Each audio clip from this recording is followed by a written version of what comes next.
Tonight's class, Should China Pay, will go live momentarily.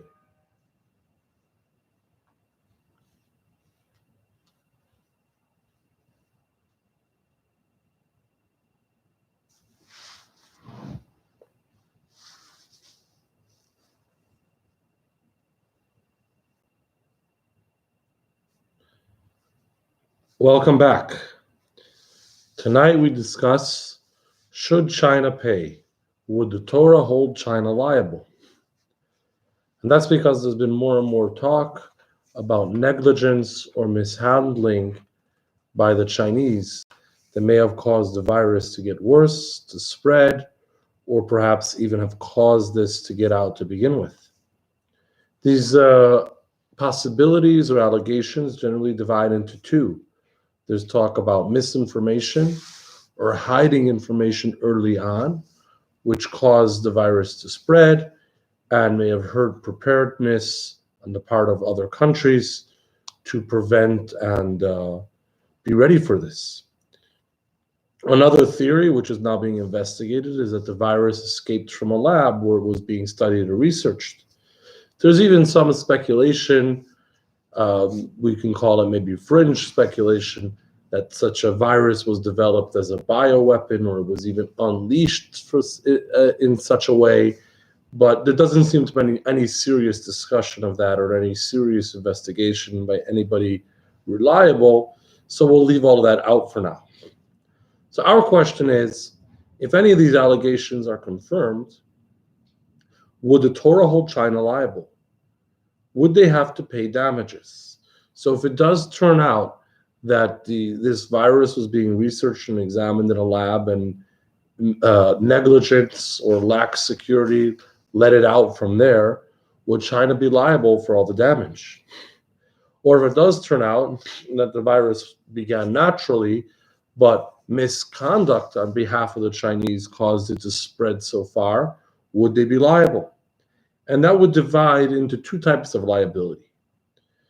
One possibility of liability is compensation for loss of life or impaired quality of life for those whose lives were lost or became seriously ill as a result. And then we can discuss the economic harm and losses that have been brought across the world because of the spread of this virus.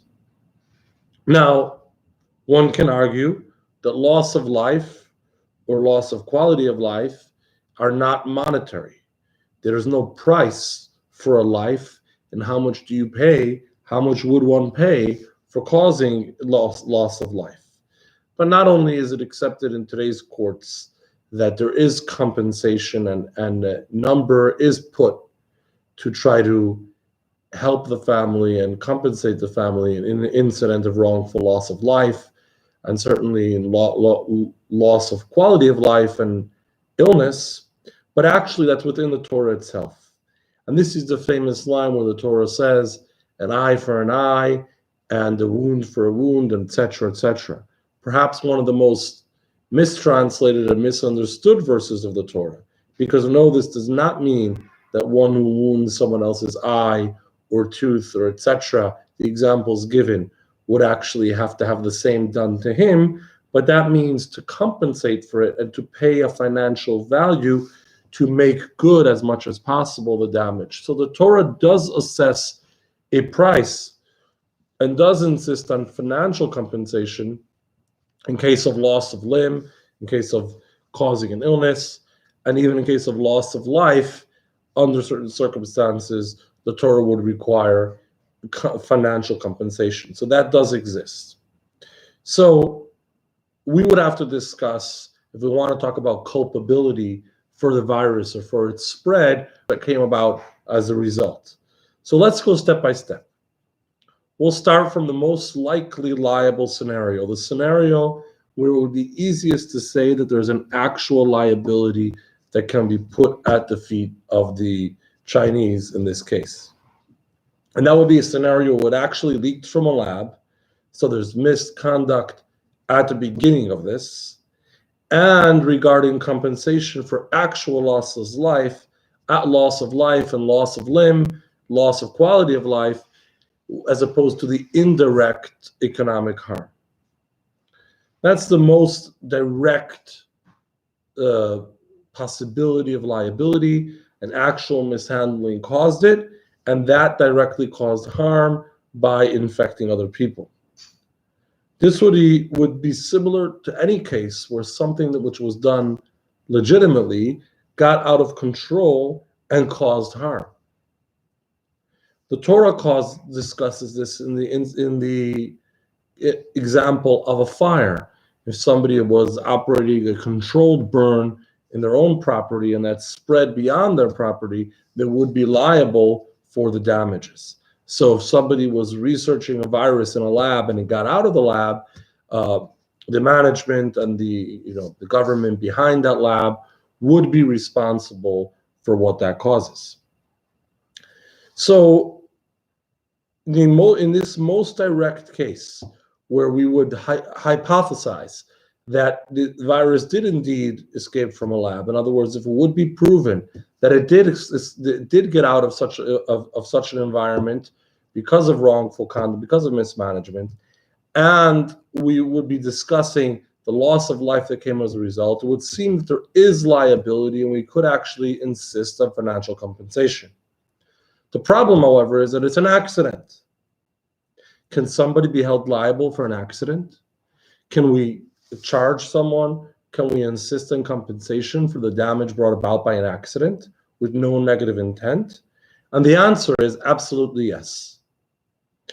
In the words of the Talmud, Adam muad lo'olam.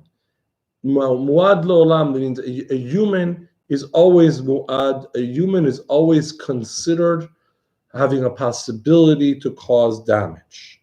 And what that means is that different than an animal that I own, where there could be different categories, a human would always be responsible. So if I have an ox and my ox causes damage, sometimes we would say that if it went out and gored another ox using its horns, that's unlikely, unanticipated, and unexpected. So I would not be held liable for 100% of that damage. The Torah would let me off on 50% because I couldn't have really anticipated it and taken measures to prevent that. So 50% I do pay, but I'm off on the other 50% because this is what's called a tam, a fresh offender, one that was not expected to cause such damage, and I didn't put it in the maximum security stable. After it happens a couple times, particularly after the third time, we consider this animal a muad, an anticipated and expected damaging animal. And from now on, if you continue to own that ox, you must keep it in with more security. You must keep it safer because you can expect it will go out and hurt others. And if it nevertheless does, the owner would be liable for 100% of the damage. So that would be in regards to my livestock, where we have this differentiation between the first and second time and later on. But when it comes to a human is always responsible for his actions, even if they are an accident. In fact, in the Talmudic law, a human would be held responsible for damage caused in his sleep. Because before I go to sleep, I need to make sure I'm not doing that in a manner that can cause that if I stretch my arms or legs, something will break. A human will always be responsible. So even if this virus in our hypothesis got out of a lab by accident, the Chinese behind that lab would nevertheless be held responsible because an accident is no excuse for the actions of a human. And now somebody can argue, well, it's remote. The virus got out of the lab and then infected one person who infected another and another, and it spread over countries and continents and et cetera, how can you hold the original handler of the virus liable? But that would seem to be exactly like the fire scenario that the Torah discusses. Let's read that scenario within the words of the Torah and try to get a better picture of it.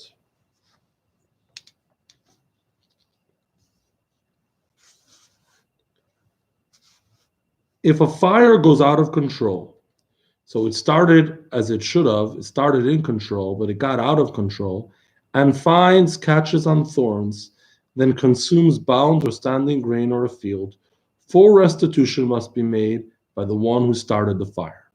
So I started a fire on my property and I expected to manage it, but the wind came or anything else happened that spread the fire further out and it consumed grain, it consumed something in someone else's field and caused a loss. How did that happen? Because it caught onto thorns, which are dry and easily burned along the way, and it spread much more than expected. Full restitution must be made.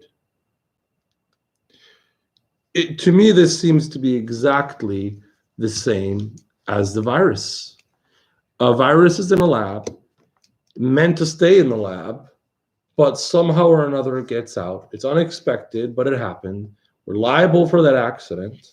And then it keeps going, finding thorns, finding more humans whom it can infect, and one passing into another, as the nature is.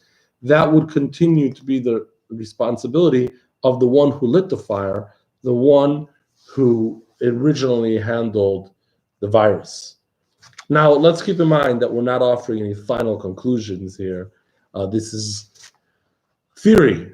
A, theory that that's what actually happened, but B, also an understanding how to apply the Torah's law here. That gets tricky to apply the original Torah law to a contemporary scenario. There could be all kinds of details which we overlooked that might cause a difference between them.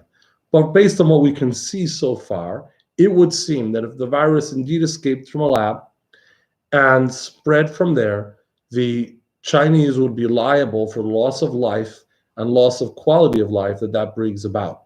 How about the economic harm? So everything is shut down, and even things that are not shut down, business is slowed. In fact, even before all the shutdowns, the markets were hurt, and economic uncertainty on what's going to be was having a negative impact.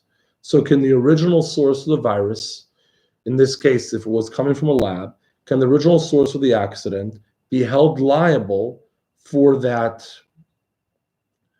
indirect impact, for the economic loss? So here's where it's not so simple anymore. Because here it's no longer comparable to the Torah scenario of somebody lighting a fire and it burning out of control. This is what we would call grama. Grama is the Talmud's words for what modern law calls proximate cause. When something happens indirectly. When something happens indirectly, and one thing that I did caused something else to happen, and that brought about a loss, not as a direct result of my actions, here's where it gets tricky. And let's read that in the Talmud. I'll translate it as we go along. So the Talmud says, this is the Mishnah in the tractate Baba Basra, Marchikin es sulam min ha-shoivach arba amos. We distance the sulam, a ladder, from a shoivach, from a dovecote, four cubits, which is about 6 feet. So we don't keep a ladder standing near a dovecote, meaning if I have a ladder and somebody else has a dovecote, I don't keep my ladder too close to their dovecote, to their birdhouse. Why? So that a weasel should not climb up using the ladder and eat the birds. Or maybe perhaps more precisely translated as a marten, which would be similar to a weasel, who might eat the birds or the eggs. So this birdhouse, this dovecote, belongs to my neighbor, and I'm putting a ladder near the fence, but that might cause an animal to climb up using the ladder that I provided and eat the birds. So I must keep my ladder at least 6 feet away from that other dovecote, even if it's not in my property. And here's where the Talmud has a problem. So what we just read here is the Mishnah. Mishnah is the core text of the Talmud, the original text. And over the several centuries after the composition of the Mishnah, Talmudic scholars debated and discussed it until finally reaching clarity in what we call the Talmud itself. Here's where the Talmud asks, Vaha gramahu. This is a grama, this is indirect. If I left my ladder standing somewhere and that caused that a weasel can climb up to the dovecote, it's indirect harm. What's the problem? Amar Rabbi Tuva bar Masna, Rabbi Tuva the son of Masna said, Zoyse Meres, this teaches us, Grama b'nizakin asur. It is forbidden to cause harm, even indirectly. And what this means is that it's forbidden, but there's no liability. So I may not leave my ladder in a position where an animal can potentially climb up and eat the birds or the eggs in someone else's birdhouse, but I wouldn't be held liable for that kind of indirect damage where my ladder allowed an opportunity for an animal that doesn't belong to me, for a wild thing like a weasel, to climb up and cause that damage. When actually, as the Talmud teaches us elsewhere, where one is not liable in a human court, but one is still liable before God. One is still liable to pay. One is still liable in the eyes of God in the heavenly court, which means, in other words, on a moral level, on an ethical level, there is still a liability there for my actions cause someone else a loss. But the human court would not actually charge me and require me to pay for those birds that the animal ate because of my ladder. So what this teaches us is that proximate cause, in most scenarios, indirect harm cannot be assessed, liability cannot be assessed to the original actor for the indirect harm. So if the virus got out of a lab and infected all kinds of people, that would be direct harm, similar to my fire going further and further. But if people then choose to hunker down and there's economic loss, or governments then choose or feel compelled to shut down and there's economic loss and all other kinds of harm, that is already an indirect result. There may be a moral and ethical liability where the original cause should feel liable even for that. But a court would not actually charge them and would not actually require them to pay for such damage because that's already an indirect result. We'll return to this point as we come along. But so far, it would seem that for that type of damage, we couldn't actually charge them. Now, what if we move to the other scenario, to the more accepted narrative that the virus got out and got to humans at a wet market? It wasn't anybody's lab. It was a natural phenomenon that it made the jump from whatever species of animal to humans. So obviously the fault here is far less specific. There's nobody leaking it out of a lab by accident. Nobody's security protocols or lack thereof caused this to happen. But here's where there's a possibility that mishandling, if did the Chinese mishandle or cover up on the original outbreak, did secrecy, did lack of access to international experts, or spreading actually misinformation cause the virus to spread and get out of control? Did misinformation not allow governments to prepare? Did it not allow efforts to contain and mitigate this, et cetera, et cetera? There's a lot of talk about that, and it seems quite possible. Well, would China then be liable? Would they be liable for the losses caused not by the origination of the virus, because we're no longer discussing a hypothesis of it being in a lab, but for the virus spreading and infecting so many more people because of mishandling, misinformation, cover-up, and et cetera, et cetera? Well, when it comes to the economic harm and the shutdowns and all that, we have the same problem, that it's indirect. What about the loss of life? What about the illness and loss of quality of life? Is that their direct fault? So here's where it gets more tricky. We have to analyze this a little more deeply, because essentially this might also be a grama. This might also be an indirect cause. And that what that would mean is that there are multiple actors here. There's the virus itself, which causes the actual damage.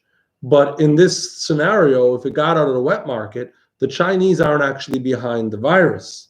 They're just behind misconduct that caused the virus to spread further. This would be similar to another Talmudic case. We'll read that the way Maimonides describes it. A person who hires false witnesses to testify against a colleague is not liable according to mortal law, but does have a moral and spiritual obligation. In other words, the same idea of proximate cause. So there's a court proceedings, and somebody hires two rogue individuals to testify that Mr. A owes Mr. B X sum of money.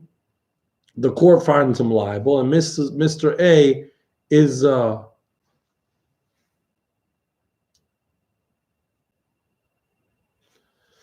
sorry about that. Looks like we're back on. So the court finds Mr. A liable, and he's put out of pocket of $100 to Mr. B because of false testimony of two witnesses. So the guy who hired those witnesses, does he have to pay? What about the witnesses themselves? The witnesses who lied and caused Mr. A to pay Mr. B money that he didn't owe him, do they have to pay? So the trouble here is, the reason why we just read that he's not liable according to mortal law, only on a moral and spiritual level. In other words, the court will not assess liability, but within their heart and soul, they should understand that they did something wrong and they should pay up, is because we have the same problem. The court exacted the payment. The court made Mr. A pay Mr. B. The witnesses took nothing from him. They only caused it to happen. They, by their testimony, caused and impacted the court to make such a decision, but they didn't directly go about bringing the loss. And here's where it's hard to pin the liability to them in conventional mortal Jewish law. Now, the truth is that there's a debate about this, and there are other opinions who believe that this is what's called garmi as opposed to grama, which is a more direct cause, even if it's not 100% direct, but it's too close to direct to get off the hook. If somebody falsely testifies that someone else owes money, although that's indirect because the court exacts the funds, that's still direct enough. You did it, you caused it, it's your fault, you're liable. Well, let's look at the opinion, which is actually what we just read in Maimonides, that this would still be indirect. So false testimony caused the court to rule against Mr. A and caused the court to have Mr. A pay Mr. B, but nevertheless, it's the court doing that and not the witnesses, and they wouldn't have to directly pay. That would seem that if China mishandled the outbreak and lied about it or covered it or otherwise caused it to spread more than it could have and should have and would have, so they did something terrible, they would have a moral and spiritual obligation, but because they are not the ones inflicting the harm, but it's the virus itself, we wouldn't actually be able to assess direct liability. However, sorry about that, cutting off here for some reason. However, there are two caveats to this, and two reasons why we may be able to argue that in Jewish law, they would still be liable, even if it got out of the wet market, liable because of their mishandling. The first is responsibility. Suppose I hire a security firm, and they are meant to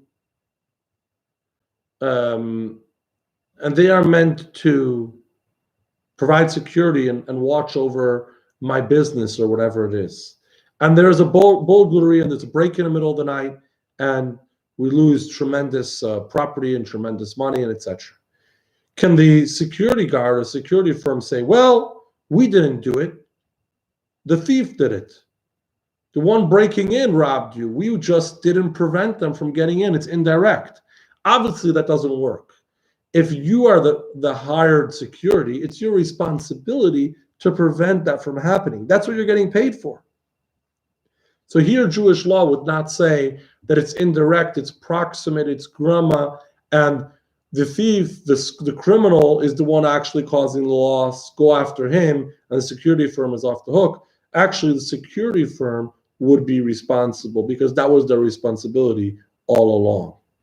What that would mean in this scenario, if the Chinese are mishandling the virus outbreak and that's causing it to spread, well, if there is an international norm, now I can't claim to be an expert on this, but if there's an international norm, an international understanding about how these things are handled and how the information is shared, and what the responsibilities of a government of a country would be in the event of an outbreak, then not living up to that responsibility would also incur liability. That would be like the security firm not preventing the break-in, where they couldn't later say, well, it wasn't me, it was the one who broke in. The China wouldn't be able to say, well, the virus got out, what can we do? If they were negligent with it, if they didn't live up to their international responsibilities. So here's where we could say, where even if it's indirect, they're nevertheless responsible because they should have done certain things that they didn't do, that they were considered responsible to do. Another caveat, another thing we have to consider is extrajudicial penalties outside of the normal law. And what this means is that in Jewish law, the court can impose a penalty which is not by the book. It means in certain situations, which Maimonides calls lishbor yad rish'ei olam, to break the hands, to weaken, to bring down the wicked of the world. In other words, if there's criminals, if there's misbehavior, the court can choose to impose a penalty, even though there's no such rule on record, there's no such thing in the code, in order to get a bully in line, in order to remedy something that's getting out of hand. So in other words, if there's a bad actor, and we can expect that bad actor to keep doing this, we may need to impose a penalty and a liability, even though by the dry and cut law, it would not be liable. So it may be true that the Chinese misconduct falls under the category of grama, of indirect harm, and therefore we couldn't hold them liable by the actual law. But if we were to determine that this is a bad actor, misbehaving, causing damage, and liable to do it again, we would step in from an extrajudicial point of view to say, let's impose something specific here for this scenario in order to get this under control, and Jewish law allows for that as well. So that would mean if the international community, if other countries see that this is an ongoing threat, something that needs to be brought into line, they can take measures to react to it and to punish China for it in order to resolve that issue. So what this does is actually these final 2 points, these final 2 caveats, where we said that perhaps they're responsible to act better and to manage this better. And perhaps we have to penalize them as a bad actor in order to prevent future issues. From this perspective, they can be held liable even for the economic harm. So it's true, we said earlier, that the economic harm is indirect, and only the actual loss of life or the actual illness could be attributed to the original source. However, when we're coming in from the direction where you're responsible to act differently, you should have been the security firm. We're coming in from the direction that we need to punish the bad actor, that can be applied to the indirect economic harm as well, and we would be able to apply liability to China for that as well. Now, all of this is nice to discuss and to hypothesize, and we don't really know. We don't really know the facts, so we cannot really actually rule on this. However, what's relevant for us is that we keep in mind that everything in Jewish law and everything in Jewish teaching has a lesson for life, a lesson for character improvement, a lesson that we take home. We study law about fires and damages and false witnesses and all these things, but there's actually everything in the Torah has a body and a soul. There's a soul within that. There's a lesson we can learn for our own lives. And I think one of the things we can learn from what we discussed today is this concept of Adam Muad Lo'olam, a person is always responsible. One cannot claim it was an accident.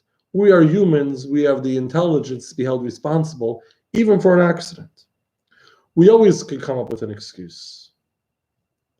There's always an answer. There's always a way to wiggle out of it. And right now, with everything that's going on, there's plenty of excuses to excuse ourselves from whatever it may be. But let's not try to excuse ourselves. Let's live up to our responsibilities, each in our own way, and recognize that we have the ability, and let's do what we should do. And if we haven't done it well enough till now, it's never too late to correct it. Have a wonderful evening. Tomorrow at this time at 8 o'clock right here, same Facebook page, same YouTube channel, we will discuss the weekly Torah portion, the Torah reading of this week. We will be discussing that from within the text. And in fact, we'll be doing that in Zoom as well. So if you want to get on as part of an interactive discussion, let me know so I can send you the Zoom information. Have a wonderful evening.